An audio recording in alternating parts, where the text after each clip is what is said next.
bishobora byose turagushima. Icyubahiro ni icyawe Mana iteka ryose. Ushimiye urukundo rwawe rukomeye cyane. Watumye utanga umwana wawe w'ikinege akaza hano muri iyi si, akaza gucungura abana b'abantu. Ariyo mpamvu turukwibuka uyu munsi wa Pasika, niho twacunguriweho Mwami. Turabigushimira ibihereye mu cyubahiro Mana. Ijambo ryawe rigiye kuvugwa, reka imitima irahangaha, reka Data iteguriwe mu mitima yacu maze ibibwe n'imbuto kandi rishoreremo imizi. Mana yacu ndagusaba kugira ngo uturinde kirogo uko yaza uko ariko kose, mu izina ryawe Mwuka wawe wera aburizemo imigambi y'umwanzi batuma twumva ijambo ryawe. Reka umugaragu wawe uhagarare mu mbaraga zawe no mu butware bwawe. Wiheshe icyubahiro Mana kuri we, maze ijambo ryawe rigiye kuvugirwa ahangaha ribashe kuribwa mu mitima yacu kandi rishoreremo ngeri imbuto. Ndagusabye nizeye ko uri hagati yacu kandi turakomeza kuyoborwa nawe. Bisabye mu izina rya Yesu. Amen.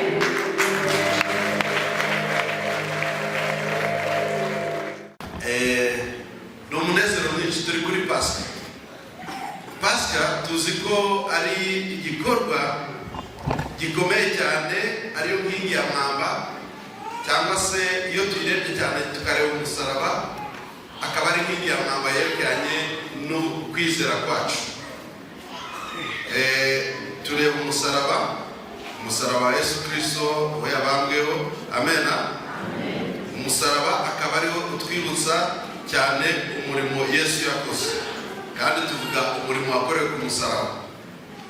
Umusaraba akenshi turawuvuga ariko tukawuvuga uko utari, bigatuma dutakaza agaciro k'umusaraba cyangwa se ubusobanuro bw'umusaraba.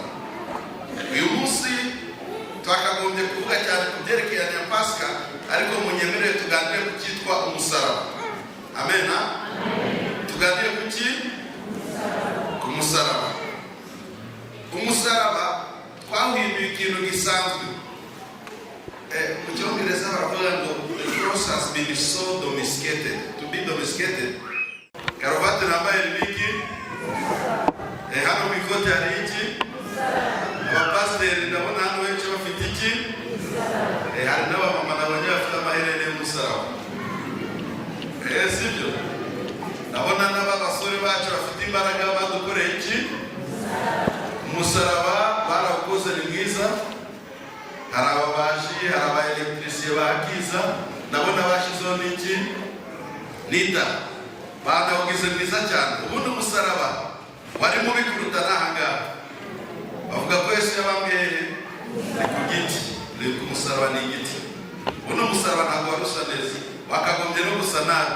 Niba abartiste bakagombye kugira nabi kuruta nabi. Uyu nawe ni ugize ute?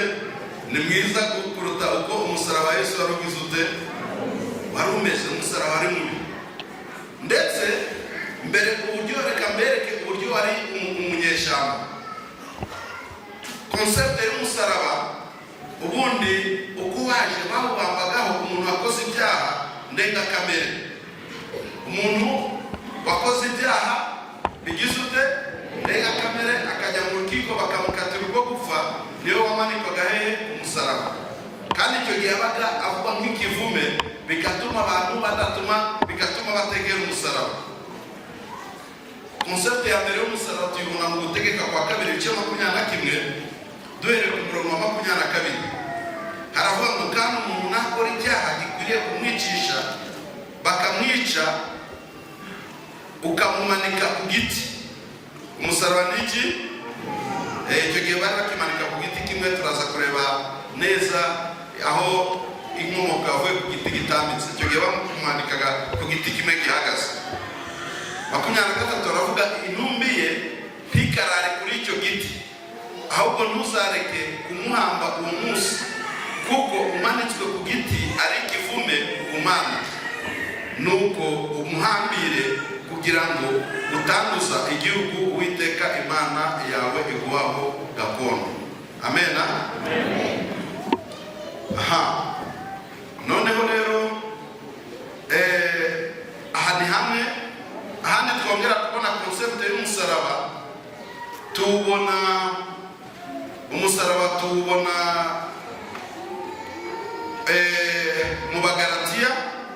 Uyu munsi turaza kwibanda cyane mu Bagalatiya ibice bitatu, umurongo Paulo yavuze cyane mu Bagalatiya ibyerekanye n'umusaraba. Ibice bitatu umurongo wa 14 yongera kudusobanura ibyerekanye n'uyu musaraba. Aravuga ngo kuko Kristo yaducunguriye kugira ngo dukizwe umuvumo w'amategeko ahindutse ikivume bwacu, kuko byanditse ngo havumwe umuntu wese umanitse ku giti, kugira ngo umugisha wa Aburahamu ugere ku banyamahanga baboheshejwe na Yesu Kristo kwizera kubone uko kuduhesha wa mwuka twasezeranijwe. Amen. Sinzi hirya niba baduha slide turebe ibyerekeranye ijambo tuganiraho uyu munsi. Ni umusaraba wa Kristo, ntabwo ari umusaraba usanzwe, ahubwo ni umusaraba wa Kristo, kandi tukabona ko ari inkingi y'iki y'ubukristo bwacu. Amen. Umusaraba wa Kristo akaba ari inkingi yo kugira ute, yo kwizera kwacu, ndetse bitubwira ko hatari umusaraba, amen, aho umusaraba utari, ngo kwizera kwacu kwaba kuri ubusa. Turareba umurongo niwo turi bandaho uyu munsi wa none, ariko icyo nababwira ni umurongo utoroshye, ni umurongo usa n'ukomeye kuwusobanukirwa. Nagira ngo tuwurebane ubushishozi. Arongera akavuga ngo ariko njyeweho sinkiratana ikindi keretse umusaraba w'umwami Yesu Kristo, wateye ko iby'isi bimbera nk'ibibamba. Iby'isi bimbera nk'iki? Noneho bikongera bikagaruka nanjye nkabera iby'isi nk'ubwiza ute? Ni amagambo agoranye kuyamenya, ariko nizera ko Uwiteka adufasha kugira ngo tugire ute, tuyamenye. Amen. Uwiteka aradufasha kugira ngo tugire ute, tuyamenye, dusobanukirwe ibyerekeranye n'umusaraba. Turebye rero umusaraba, tuvuga ko twawuhinduye ikintu cyoroshye. Turawambara, tugira iki, hari abafite tatu z'umusaraba n'ibindi n'uburyo butandukanye. Amen. Ariko se umusaraba wari ugize ute, wari umeze ute? Amen. Ibyerekeranye n'umusaraba turebye tubona ko umusaraba wa Yesu we yabambweho usoza ubuhanuzi burenga 450. Turebye mu isezerano rya kera ubuhanuzi burenga 450 bwose buvuga kuri Mesiya, bwasojwe na Yesu igihe yaje kuba Mesiya. Ku munsi abambwa bonyine ariwo bawundi twita Good Friday, kuwa gatanu mutagatifu, ubuhanuzi kuwa munsi bugera ku 8 bwonyine bwarasohoye. Dusubiye inyuma tubona Yesu bwe mu bitabo byiza by'ubutumwa bwiza yahanuye ibyerekanye n'urupfu rwe inshuro zigera kuri 11 zose, byose byerekeza ku ki? Ku musaraba, cyangwa se gusoza kubera imbaraga z'iki? Z'umusaraba. Noneho turebye twakwibaza mbese inkomoko y'umusaraba yakomotse. Haleluya.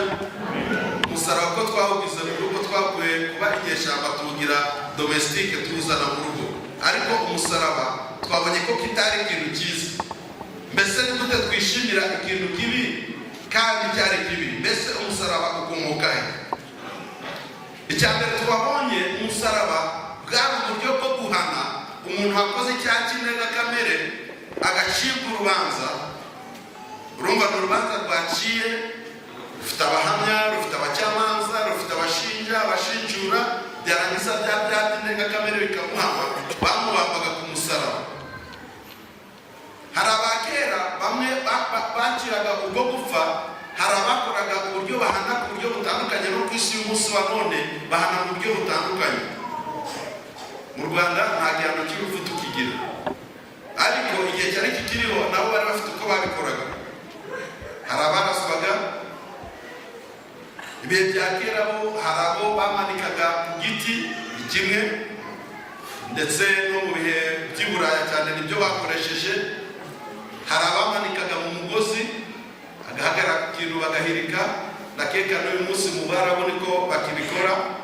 Ababonye umuperezida wari witwa Saddam Hussein, ndakeka yamanitswe mu mugozi, amaze gukatirwa urwo gupfa ndetse hari n'abandi nk'abanyamerika bo bamutera umuntu inshinge harimo imiti yo kugira ute bakwita mu rw'ingusho nangwa se n'urwo gupfa. Bamwe bamutera nka serumu irimo umuti warangiza ugapfa uri mu bitotsi ako kanya, biterwa n'uburyo butandukanye. Rero mu gihe cya kera abantu bamanikaga ku giti.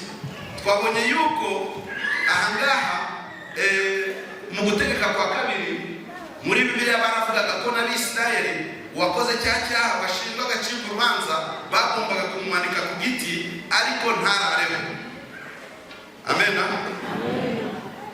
Noneho igihe kigeze abantu bakomeje cyane umusaraba bari abantu bitwa abaperesi. Hagati y'amateka uzi ko hari uburyo ubwami bwagiye busimburana bukomeye. Hari abandi babikomeje nk'Abashuri n'Aba-Assyrians, Abanyababiloni nabo bamanikaga abantu ku biti bakoze ibyaha. Ariko noneho kugira ngo tubone umusaraba nk'uko tuwuzi, uyu musaraba w'ibiti bibiri bitambitse, abatangiye kuwuzana bari abantu bitwa abaperesi nangwa se Persians. Abaperesi uyu munsi ni mu gihugu cyitwa Irani, Irake, Turukiya. Muri ibyo bihugu niho ubwami nangwa ampire y'abaperesi yariri, kapitali yayo niho yariri ahagana muri za Irani. Ubwo nibo batangiye kugira umusaraba nk'uko tuwuzi. Noneho bamaze kuvaho haza ingoma y'Abagiriki nangwa se ampire y'Abagiriki. Bari bafite igikomangoma cyabo Empereur witwa Alexandre the Grand nangwa se Alexander the Great. Uwo niwe wagize umusaraba noneho awushyiraho utangira kuba icyamamare no mu Bisirayeli. Umusaraba buri wese wakoze byaha batangira kujya bamanika abantu cyane ku misaraba.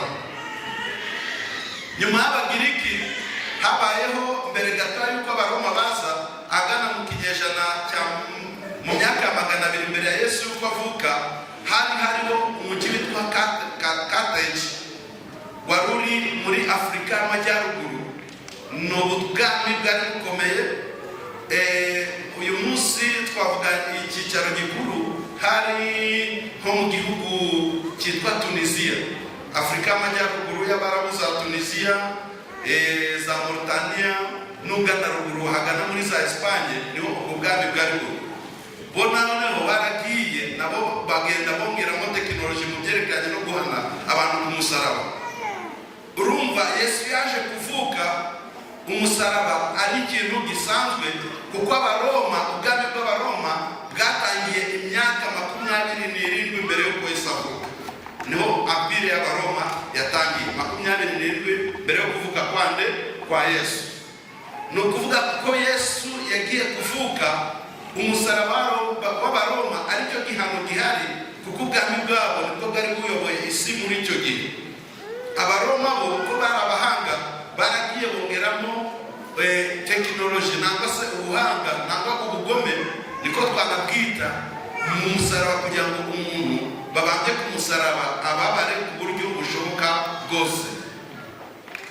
Icyo gihano tuzi ko ingoma y'Abaroma yatangiye mu myaka 27 mbere ya Yesu, imara hafi imyaka 1400. Urumva Abaroma bayoboye igihe kinini, ariko umusaraba waje gucika ntabwo imyaka 1400 yose umusaraba wayo.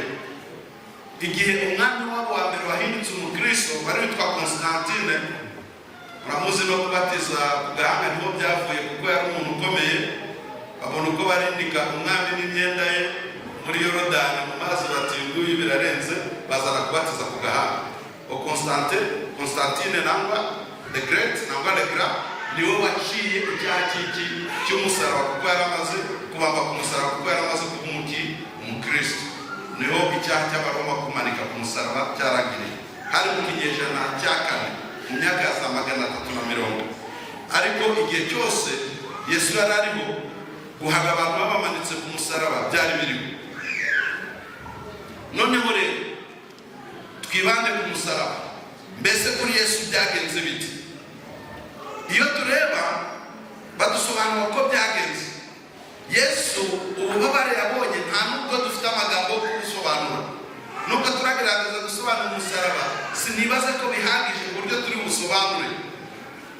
Tubona mu gashyamba ka Getsemani Yesu bagiye kumufata niho yagiye gusenga hehe mu gashamba kahe k'Igetsemani. Abigishwa bamwe bari bagiye asigarana n'abandi bakeya. Siko bimeze. Batubwira ko ari gusenga byagenze bite? Yabize ibyo bimeze bite? Ibyo bivanze n'amaraso. Hari bamwe bagaragaza kuvuga ngo ntabwo bishoboka kugira ngo umuntu abe yabira ibyo bivanze n'amaraso. Ariko mu by'ukuri turebye muri siyanse yemeza ko iyo umuntu icyambere iyo umuntu afite ubwoba cyangwa se afite stress ndende, icyambere umuntu mukanze cyane akagira ubwoba atekereza ko agiye gupfa. 30% by'abantu bananirwa gukontorora inkari muri ako kanya k'inyaraho. Ari bagira ubwoba k'inyaraho muri mwebwe? Ntabwo ndavuga ngo mumanike amaboko, ariko wenda hari abo byabayeho. Umuntu wese ni terme bita anxiety. Iyo ufite anxiety ndende no kubukanga, umuntu ashobora no kubukanga gutunguye, icyo gihe umubiri wese ugerageza kwidefanda, imbaraga z'umubiri zikajya kuri self defense, noneho gukontorora misikere nikanga, umuntu akarekura inka. Bikunze kubaho nka 30% by'abantu kenshi bikunze kubaho. Ariko basobanura yuko mu buryo bw'ikiganga, iyo umuntu ageze muri stress zirenze anxiety, iyo bita agony, ububabare burebure burenze, ni kandi yazikunze kubaho, umuntu agira kondisiyo yitwa hematohydrosis. Abafite gushakisha kuri Google nabaye mwayishakisha, ni kondisiyo medicale yitwa hematohydrosis. Icyo gihe umuntu abira ibyuya ndetse bikivanga n'amaraso, kubera yuko yabaye muri stress ndende, noneho stress igakomeza kubaho. Urabona ko kwikanga kure kuri nkari nuko abari cyakindi kigukaza mu buryo bwihuse, ariko noneho iyo habaye ububabare burenze bubaye kirekire, umuntu atangira kubira ibyuya ndetse umubiri ukananirwa, n'uturemangingo tugatangira gucika, umuntu akabira ibyuya bikivanga n'iki n'amaraso. Ni kondisiyo nkeya zikunze kubaho. Ibyo bishatse kwerekana akababaro Yesu mbere yuko ajya ku musaraba nako yari afite. Noneho tubona yuko yaje gucibwa urubanza. Mu gucibwa urubanza kwe ntabwo bakurikije procedure zikwiriye. Icyambere tubona ko bamujyanye kwa Pilato hari hakiri nijoro. Cyari kizira mu Bisirayeli kugira ngo bacire umuntu urubanza nijoro. Ikindi mu rubanza bacaga hagomba kuba batanga buhamya. Mu gihe cya Yesu cyo nta nubwo habayeho no guca urubanza, n'abatanga buhamya barabuze. Bageze kwa Pilato ko ari wowe uhagarariye Abaroma, nawe mu guca urubanza nubwo ruciye, ariko byari byamushobeye kuko yari azi ko urubanza ari guca ari urw'akarengane. Ariko bigeze igihe aravuga ati mbigenze nde. Turebye muri Matayo 27 hamwe twasomye, tubona ko Pilato nawe yari azi ko ari gucira Yesu urubanza rwa kibera, kubera yuko batubwira, urebye ku murongo guhera ku murongo wa 18, baravuga ngo icyo gihe yaragiye kurekura umuntu. Baravuga ati mbese nibaraba na ngombe kubarekure Yesu. Ariko 18 baravuga ngo kuko yamenye yuko ishyari ari ryo rimubatangishije, kandi ubwo yari yicaye ku ntebe y'imanza, umugore we amutumaho ati ntugire icyo utwara uwo mukiranutsi, kuko naraye rwose byinshi kuri we byambabaje. 20 ariko abatambyi bakuru boshya abantu ngo basabe Baraba bicishe nde Yesu. Nuko umutegeka yongera kubaza ati muri abo bombi uwo mushaka ninde nkamubohorera? Bati ni Baraba. 22 nuko arabasubiza ati Yesu witwa Kristo ndamubwira nde? Bose bati nabambwe. Ubwenge wakwemera kujya amaraso y'umuntu? Abantu bari babuze ubwenge. Murongo wa 26 baravuga ngo maze ababohera Baraba, amaze gukubita Yesu imikoba aramutanga ngo nagirute nabambwe. Reka turaza kureba mu kanya kubambwa kwe, turareba kugufa, ndetse turareba no kugenzura koko niba Yesu yari yapfuye. Reka tumanze tuganire ku gukubitwa ibiboko nk'uko babitubwira ahangaha. Amatayo 27 umurongo 26 aravuga ngo maze abahora Baraba, ariko amaze gukubita Yesu imikoba. Ijambo hano twakoresheje yitwa ikiboko, ariko n'irindi jambo bakoresha rivuga ngo ni iki? Ni imikoba. Icyo gihe mwibuke ko Abaroma aho bayoboraga hose barategekaga umuntu niba mwemeye ubwami bwanyu kujya munsi yabo nawe ukaba umwenegihugu w'Umuroma. Ni ukuvuga Umuroma icyo gihe hari ibihano byari bitandukanye bahanaga umuntu, ari gukubitwa ibiboko, ari gufungwa cyangwa se urwo gupfa ukamanikwa ku musaraba. Urwa mbere Pilato yamuhaye ibiboko, yarazi ko abantu barahinduka wenda birangirire abo biboko. Ibiboko bakubitaga cyangwa se imikoba byabaga umwenegihugu yakubitwaga 39 bitarenze. Iyo babaga bashyizeho icya 40 byabaga birenze. Menya ariho handi havuye ngo iminsi y'umujura ni 40 hari simbizi, ariko Abaroma bagarukiraga kuri 39 byakomotse ku Baroma. Byabaga 40 byabaga birenze. Ahangaha turebye ku ifoto, iyo bajyaga gukubita umuntu bamanzaga kumusirika ku giti, noneho bagakubita mu mugongo, agana mu mugongo akaba ariho bakubita. Hari uburyo basirika ku giti kirekire bakazirika amaboko kugira ngo utabona uko ubirinduka, noneho cyangwa se bakakuzirikira ku giti kiriho iminyururu. Niko Abaroma bahanaga, niko babaga bari guhana. Noneho uko babigenzaga bakoreshaga ikiboko gikoze mu mikoba. Imikoba yabaga ari uruhu kwire ya nyayo, uruhu rwa nyayo. Noneho ahagana ku musozo umutwe w'uruhu bazirikagaho imisumari ndetse n'amagufa, amagufa n'imisumari. Noneho uko bajyaga bakubita bafataga ikiboko bagakubita umuntu uziritse, niba bakubise rimwe ya misumari nako amagufa bikinjira mu mubiri, mu nyama z'umugongo, bakongera bagakurura, ni ukuvuga bigashwanyura. Mu yandi magambo bagasigaho ibisebe. Bakubitaga niba ari uwo mukoba uriho imisumari, ni nko guteraho wa musumari kwinjira mu nyama z'umugongo, barangiza bagakurura ugasiga ubushwanyuye. Niko byabaga bimeze, niko Abaroma babigenzaga. Noneho byajyaga kugera ku kiboko cya 39, urumva wabaga ufite ibisebe mu mugongo wose byatewe n'aya misumari ndetse n'aya magufa ari aziritse kuri cya kiboko aziritseho. Ikindi cyabaga kiriho ni ihe sano iri hagati y'ibiboko no kubambwa. Isano iri hagati y'abyo byombi nuko bafataga, wibuke bakubitaga mbere yo kujya ku musaraba, byaravugaga nujya ku musaraba, mu kanya turaza kureba kuko wabaga ari umusaraba w'igiti, nakeka igiti cyabaga kiriho batakuyeho amashami neza kugira ngo byabisebe kujya uri kuruba bijye biri kuba bikubabaze birusheho kukubabaza uwanga ku musaraba. Babaga babikoreye ubushake. Ikindi tubona hano kubambwa kwa Yesu. Mu kubambwa kwe yabambwe ku musaraba.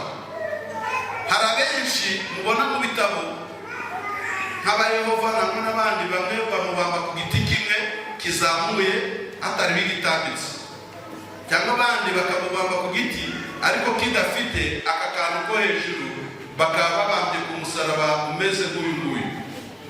Mbese umusaraba nyawo ni uwuhe?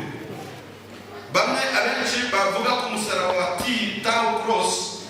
Iyi T mu Kigiriki inyuguti ya T bayita Tau, bavuga ko ari umusaraba. Uyu musaraba ntabwo ari wo w'Abaroma, uyu nguyu wariho mbere, ariko Abaroma umusaraba wabo bafataga agaha kuri wa undi wa mbere w'Abaperesi, bo bakarenzaho na santimetero 60 hejuru y'umusaraba, kubera yuko bakundaga kwandika ibyahuregwa bakabitera ku cyapa bakagishyira hejuru.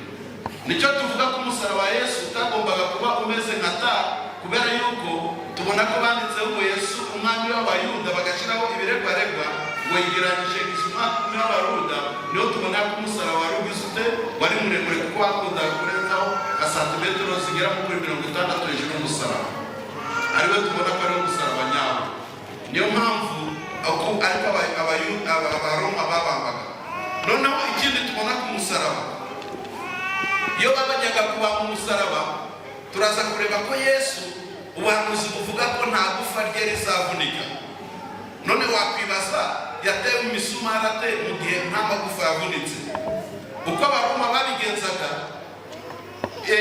amaguru aho yajyaga bahakoraga akantu kameze nk'agatebe amaguru yicaraho.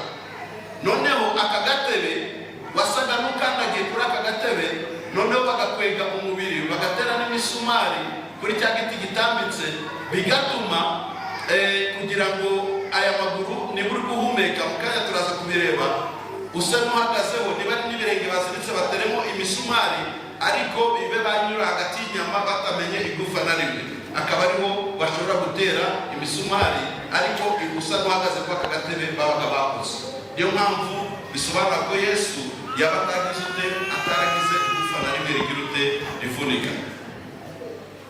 Noneho ikindi turebaho ku musaraba ndetse n'imisumari, bakunze kuvuga ngo yari afite inkovu mu biganza, kandi turebye ahangaha tubona muri Matayo igiti cya giti gitambitse bavuga ngo yikoreye umusaraba, cya giti twabonye gitambitse aricyo nka kino niba ari ukunguku ku musaraba, cya giti gitambitse iki ngiki bavuga ko cyabaga gipima ibiro hafi 50.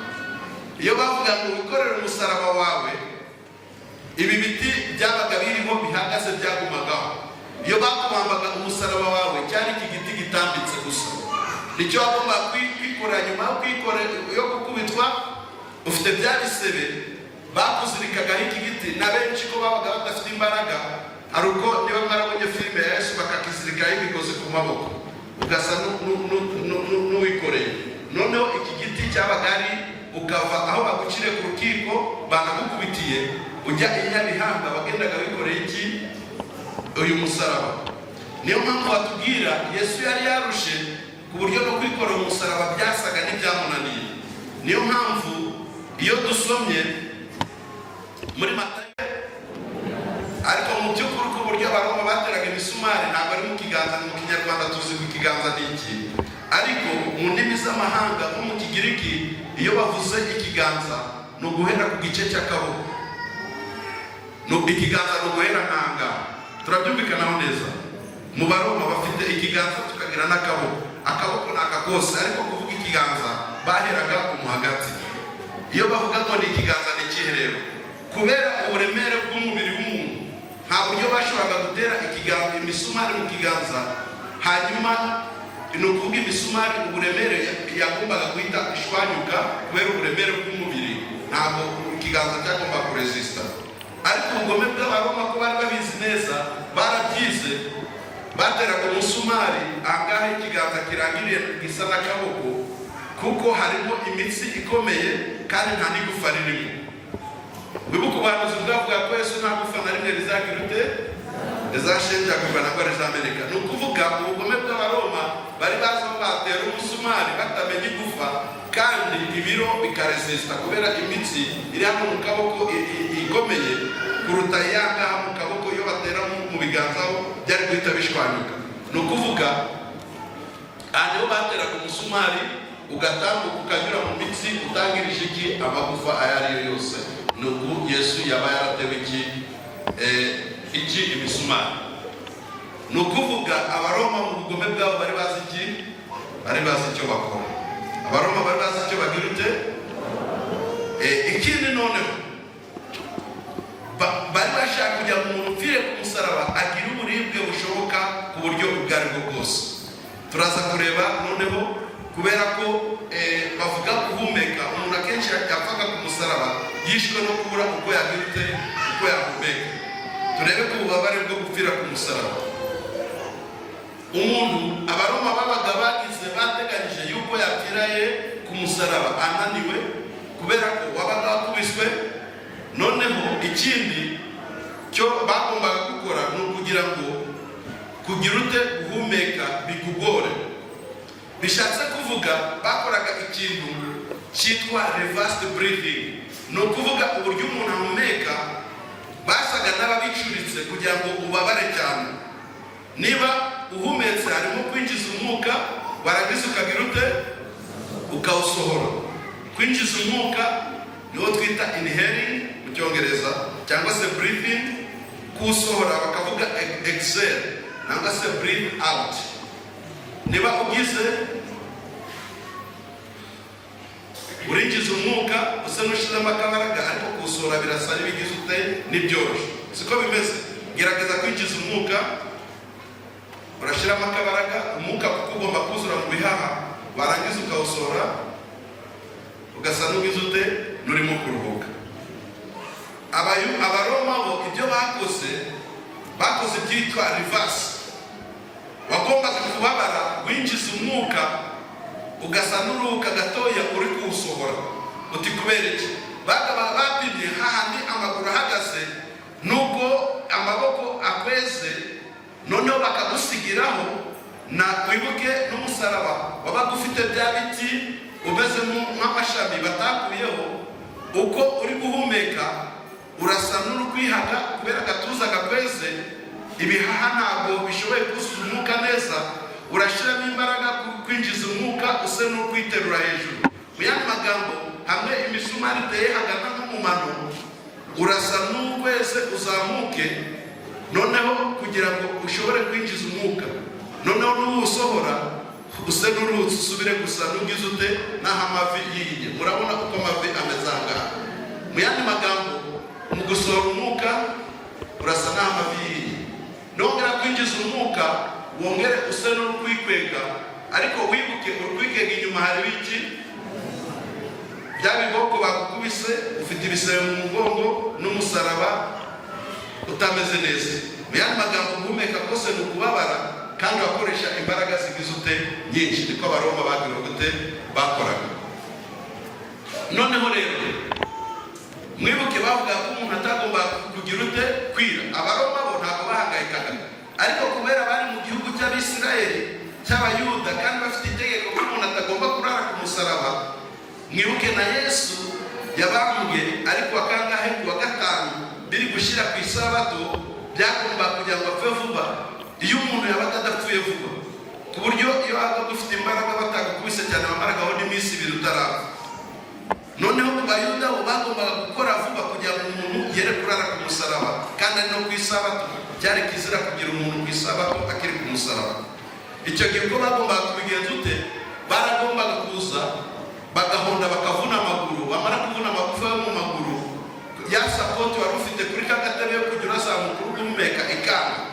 Noneho byamara kwanga, ni ukuvuga ko bwa buremere bwose buramanuka. Noneho no guhumeka n'ubwo ifite imbaraga zo kuzamura agatuza ngo winjize mu mwuka birangire, umuntu yishwe no kubura umwuka, aribyo bitaga hano twabonye kubura umwuka asphyxiation. Yani magambo wabuze uko winjiza umwuka no kuwusohora guhumeka bikanga. Umuntu wapfiraga ku musaraba yapfaga abuze umwuka. Namwe mu bitekerezo uratekereza ko umuntu uri hanze atabura umwuka wo guhumeka, ariko kubera ko babaga bamugize yishwaga no kubwira ute no kubura umwuka. Kuri Yesu ubu tubona ko abasirikare bajya kubireba kugira ngo bihutishe urupfu, basanze yagize ute yamaze gupfa. Mu yandi magambo bishatse kuvuga ko Yesu ubwo yari ku musaraba yari afite imbaraga zo gukontorora n'urupfu. Haleluya. Ayo magambo umuntu bareze umanitse kuvuga ntabwo byashobokaga, aricyo n'ikindi gitangaza. Abantu Yesu yavugaga akarangurira ijwi, ariko bakavuga umuntu umanitse ko no guhumeka biri kumunanira, we kuvuga bishoboka bite? Ariko Yesu kuvuga ko kwabaga kugize ute ari gitangaza nacyo ubwacyo, kuvuga ijwi rigize ute akarangurura ari ku musaraba. Ahangaha rimwe mu jambo yavuze twakagiye mu busobanuro bwagije, ariko kubwigihe reka tunyuremo ku buryo bwihuse. Ijambo rya mbere yavuze ngo data babarira kuko batazi icyo bakora. Bya bisambo bibiri, kimwe kimaze kwihana, Yesu yarakibwiye ngo uyu munsi turabana he muri paradizo. Ariho tubona ko rimwe na rimwe hari abantu ducira urubanza, ariko ashobora kuba ari inkozi y'ibibi, yarakoze amabi yose wazikanga ukamusanga mu ijuru. Hari igihe yakwihana no ku munota wa nyuma. Siko bimeze? Acyaga isambo ko cyihana. Tubona irindi jambo rya gatatu rivuga ngo mubyeyi uyu umwana wawe.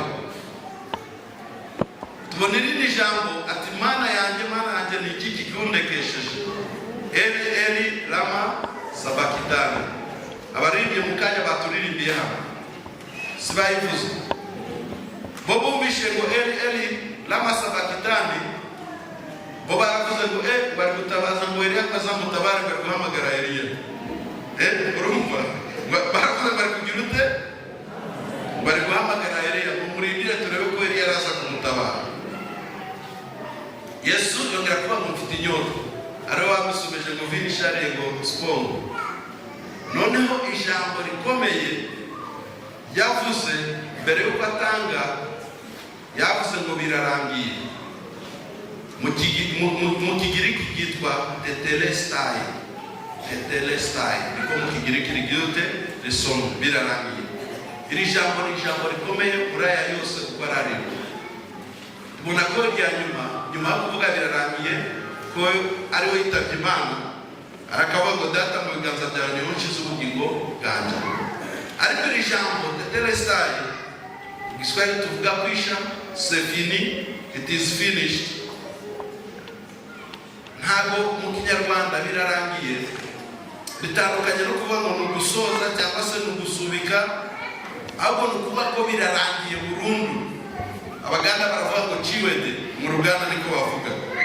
Bishatse kuvuga ngo bivuze gute? Tetelestai mu Kigiriki bishatse kuvuga birarangiye mu gihe cyashize, birarangiye muri iki gihe, ndetse birarangiye no mu gihe kizagira ute kizaza. Haleluya. Iryo jambo ry'ingenzi batubwira hariya, ndetse bakimara kutubwira, akimara kuvuga rya jambo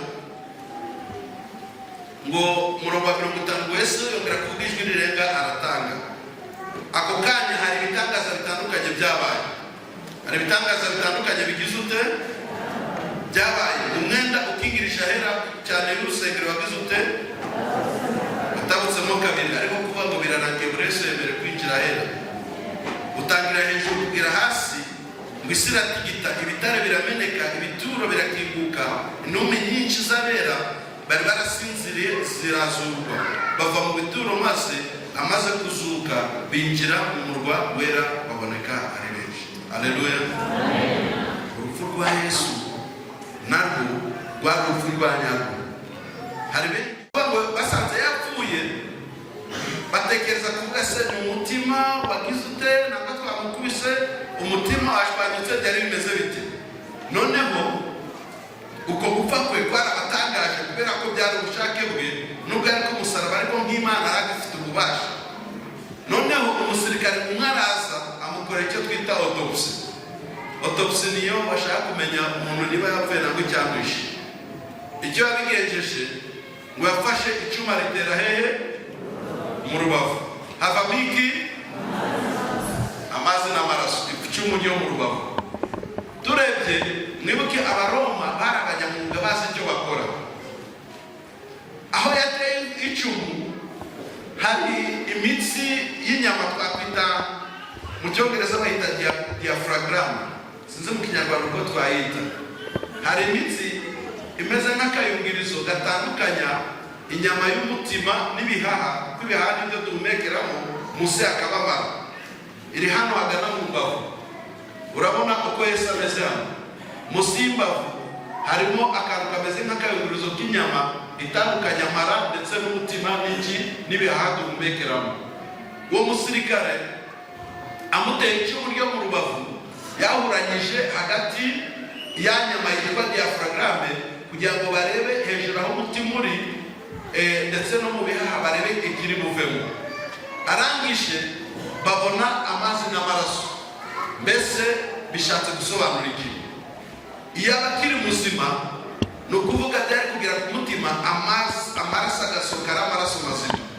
Ariko iyo umuntu yamaze gupfa, nangwa se itungo iryo ari ryo ryose rigatanga ifite ubuzima, muzareba ari n'ihene babaze namwe inka, amaraso aravura.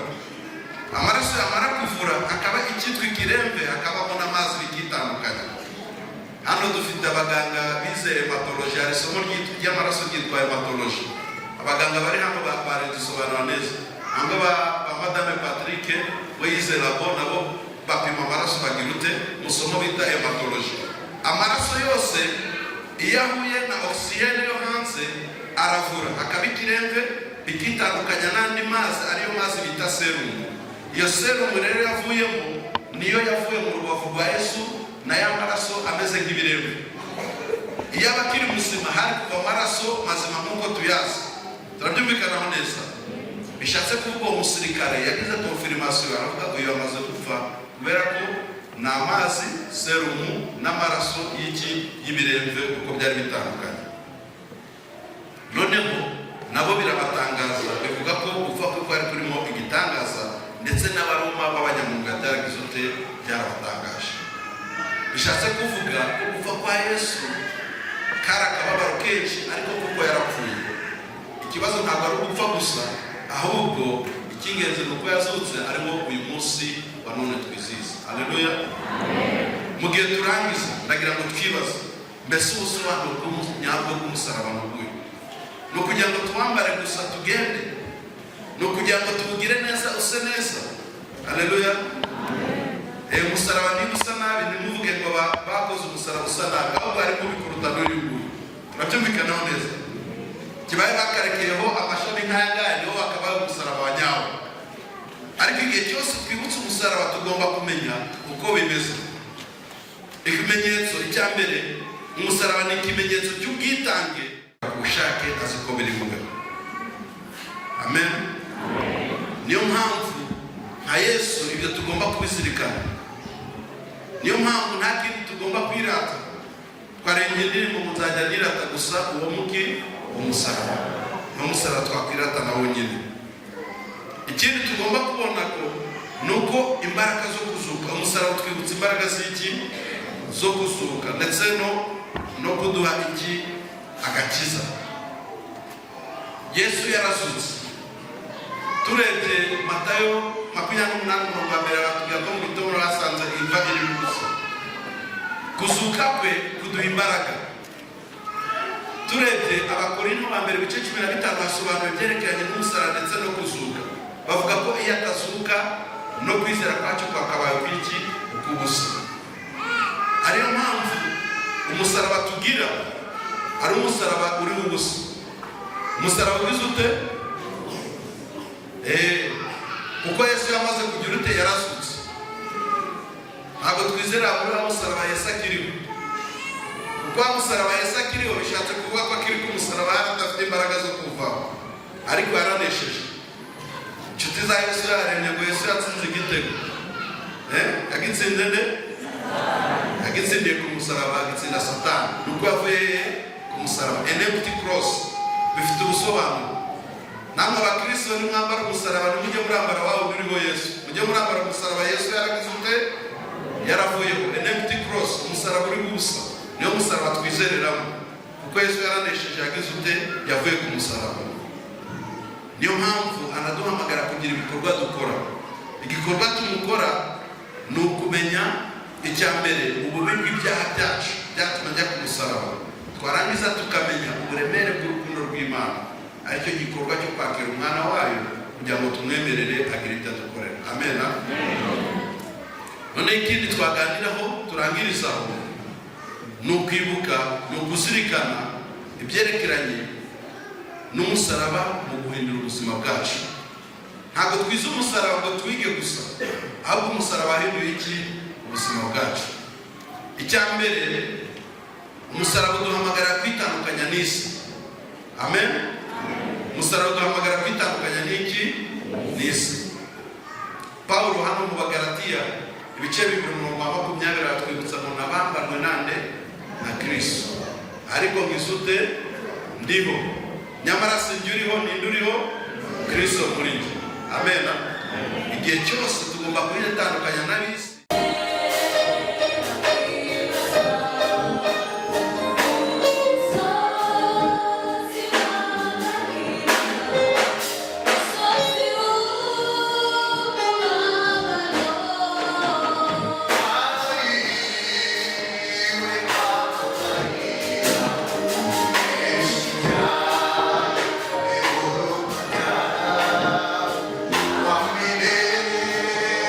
Wow.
turasaba uwitwa Twagiramungu Emmanuel wifuje kwakirwa, ubwo nawe araza hano imbere yo kujya ku igaburo arabanza yakirwa.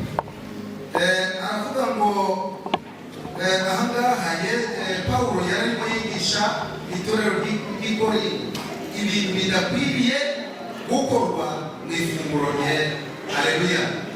Ibitagize ute?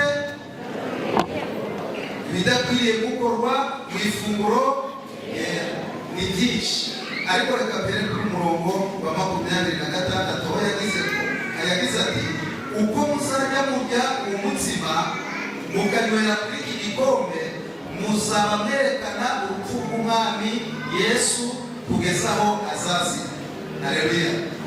Bivuga ngo kuko ijambo ry'Imana ryatubwiye ku musaraba niho igitambo cy'isezerano rishya cyagize ute cyatangiriye, na n'uyu munsi tukirimo kugeza igihe Yesu azagira ate azazira. Ikimenyetso cyacu rero ni ameza cyangwa se ifunguro ryera tugiye kujyaho. Murongo wa 27 arakomeza abwira itorero ry'i Korinto ngo nicyo gituma umuntu wese uzarya umutsima w'umwami wacu cyangwa uzamera ku gikombe cye uko bidakwiriye azagirwaho n'urubanza rwo gucumura ku mubiri n'amaraso by'umwami. Ese aya magambo aracyabwira ab'i Korinto? Ahubwo ni twebwe ari kugira ate? Ni twebwe ari kubwira, kuko ririya torero ntirikibaho, ni twebwe turiho muri iki gihe. Ntabwo rero dukwiriye kujya kwishyira mu rubanza ngo tujye uko twiboneye uko bidakwiriye. Niyo mpamvu nababwiye ko abajya ku meza y'umwami ni umuntu wabatijwe, haleluya, kandi akagira ate akakira ukumva uri tayari. Impamvu ijambo ry'Imana ririmo ribitubwira ni ukugira ngo